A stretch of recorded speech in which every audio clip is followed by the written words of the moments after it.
Mga kaibigan, magandang araw po sa ating lahat. Muli pong nagbabalik ang inyong lingkod. Sa araw na ito, mga kaibigan, ay may ibabahagi naman po ako sa inyo sapagkat napakarami pong nagtatanong sa atin kung ano daw po ang magandang board na gamitin sa atin pong mga piso Wi-Fi. So ngayon, ibabahagi ko po sa inyo kung ano nga ba ang magandang gamitin na board para po sa atin pong piso Wi-Fi. So ngayon, pag-usapan lamang po natin, mga kaibigan, yung pong kadalasan na ginagamit po natin gaya po ng Orange Pi 1, Orange Pi PC, Orange Pi 5 at saka yun pong Raspberry Pi po, mga kaibigan. Yung apat lamang po na board, yun pong pag-uusapan natin ngayon at ibabahagi ko po sa inyo ang mga specs ng mga ito. Ibabahagi ko lamang po sa inyo, mga kaibigan, yun pong kaunting kaalaman ko din sa board, mga kaibigan, at nang sa ganun ay malalaman ho natin yun pong mga limitation ng atin pong mga board na atin pong ginagamit. Sa atin pong pagpapatuloy, mga kaibigan, gusto lamang pong i-shoutout yun pong atin pong mga kaibigan na sumali po sa atin pong pa-shoutout, yun pong mga member ho natin na si Sir Jill Suelo, mga kaibigan. Makita nyo po sa screen yung kanilang mga pangalan, si Mr. Hype. Magandang araw po sa inyong lahat po dyan. At saka po si Sir Joel, makita din po ninyo sa screen ang kanyang pangalan. At si Sir Orlando po, mga kaibigan. Sila po yung mga kaibigan natin na bagong nagstay. At matagal na din nagstay yung iba po dyan. Apat lamang po sila. At yun lamang po ang nagpa-member ho sa atin. Kahit kakaunti lamang po sila, mga kaibigan, ay nakakatulong din naman po sa atin pong YouTube channel. Again, marami hong nagtatanong kung ano daw po ang magandang gamitin na board sa atin pong piso Wi-Fi. Kasi nga po, mga kaibigan, napakarami pong competition ho ngayon, di ba? Kaya po ay nag-upgrade po yung iba, naghahanap po ng mga board, ng mga specs, ng mga antena, kung ano daw ang best gamitin para daw po ay maganda po yung performance nila. At syempre, doon na huhulog yung mga customer doon po sa ibang vendor po, mga kaibigan. So napakadami ho talaga na nagtatanong ngayon sa atin at hindi ko rin po sila ma-replyan isa-isa. Kaya't gumawa ho tayo ng video at nang sa ganun, ay mayroon ho tayong idea dun po sa mga board na ginagamit po natin. Okay, so yung una nating pag-usapan, mga kaibigan, ay ito pong Orange Pi 1, So makita nyo po sa screen, ang Orange Pi 1, ito yung pinakauna na ginagamit ng ating mga kaibigan dyan, Nagsimula ho ako noong 2019 po, mga kaibigan, pero ito yung piso Wi-Fi ay lumabas na noong 2015 and 16. Not sure, pero parang ganyan po, mga kaibigan, ay meron na pong piso Wi-Fi.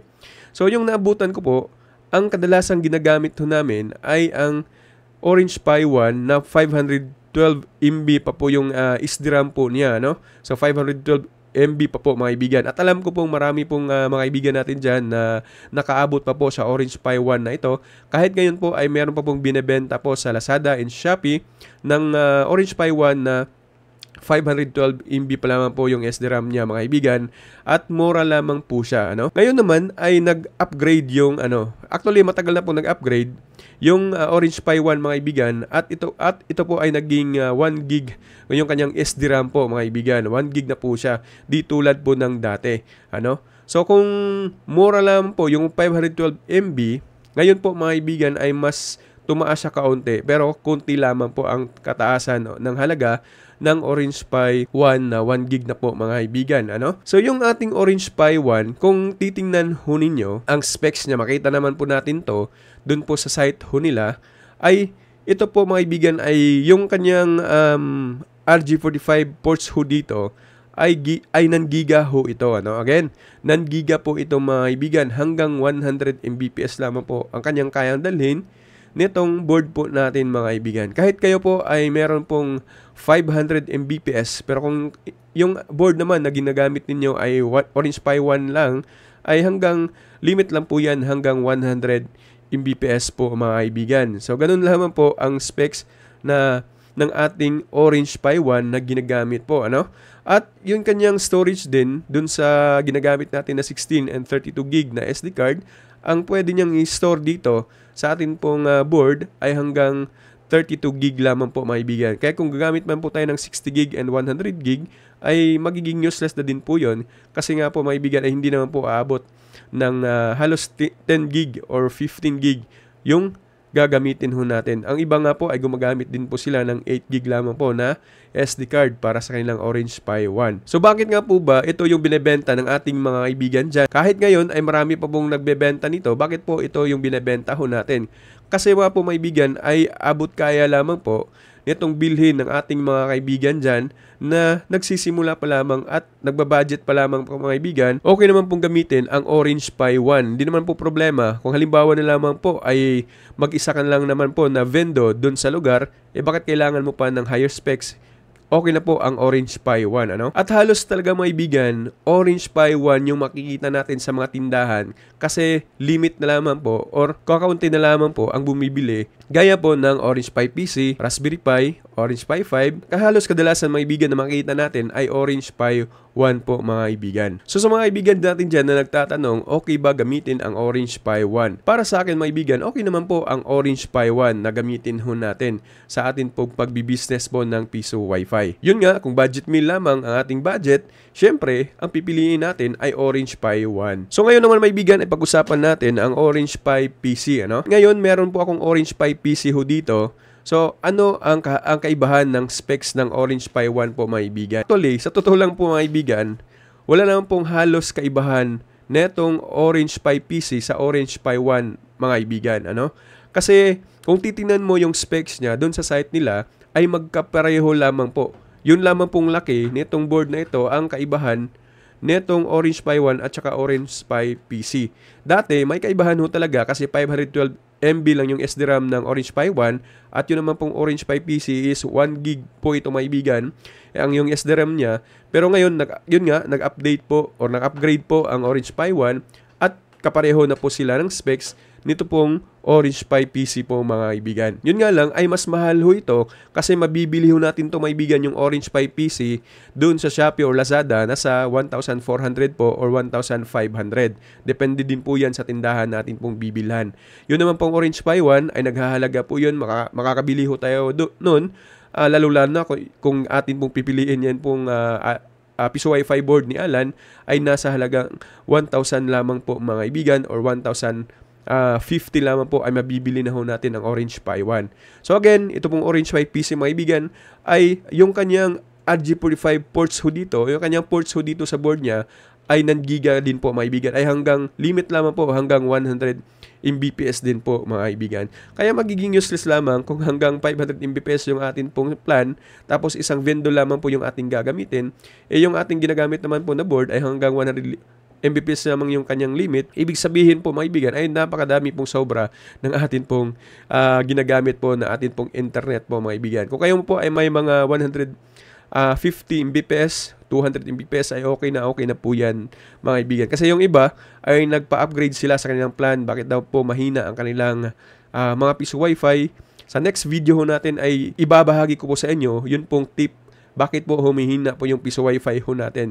So sa next video natin maibig kaya wag ho ninyong kaligtaan na mag-subscribe, mag-like ng ating video, mag-hit ng ating notification bell para maging aware ho kayo sa lahat po ng ating pong mga bagong video tutorial na i-upload. So ngayon naman maibigan, pag-usapan ho natin ang Orange Pi 5. Ano? Wala ho akong Orange Pi 5 ngayon at hindi ko din po na-test yung Orange Pi 5. Yung Orange Pi 5 maibigan, hindi ko po sigurado kung ito ba ay talagang hindi pa po beta stage sa lahat po ng mga software na ginagamit natin gaya ng LPB, Easy Wi-Fi, Piso Fi, Wi-Fi 5. Hindi ko pa na-test mga kaibigan kung stable ba yung image po ng Orange Pi 5 po mga kaibigan. Ano? So yung Orange Pi 5 po mga kaibigan ay mas mataas talaga yung specs kaysa kay Orange Pi 1 at saka kay Orange Pi PC. Bakit po mga kaibigan? Kasi po ang Orange Pi 5 po mga kaibigan ay gigabit ho ito, ano? At talagang napakataas nung specs kaysa po dun po sa pinakita kong Orange Pi 1 at saka sa Orange Pi PC. So, ganun nga lang ay mahal ho talaga ang Orange Pi 5 po mga kaibigan kung bibilihin nyo po ito sa Lazada or sa Shopee. At ngayon po ay madalang na lamang yung atin po makikita na Orange Pi 5. Sapagkat ito po mga kaibigan, nakita ko po dito, 4 gig pa lamang ho ito na Orange Pi 5. Ito po ay nagkakahalaga ng 7,411. At yun naman pong 8 gig mga kaibigan ay nagkakahalaga po ng 11,000 po mga kaibigan sa Shopee or sa Lazada. Kaya nga po mga kaibigan ay madalang lamang or kakaunti lamang po ang bumibili ho ng Orange Pi 5 sapagkat napakamahal ho talaga. No? So dun po sa mga may kaya ay yun po ang kanilang binibili sapagkat gusto din po nila ng mga higher specs na mga vendo po mga kaibigan. Actually, Meron pong nagbebenta po niyan pero hindi ko na po makikita yung iba. Dati, mga kaibigan, nung sumikat yung Orange Pi 5, marami pong nagbebenta niyan. Pero ngayon, kakaunti na lamang yung nakikita ko po. Again, mahal ho talaga ang Orange Pi 5 po, mga kaibigan.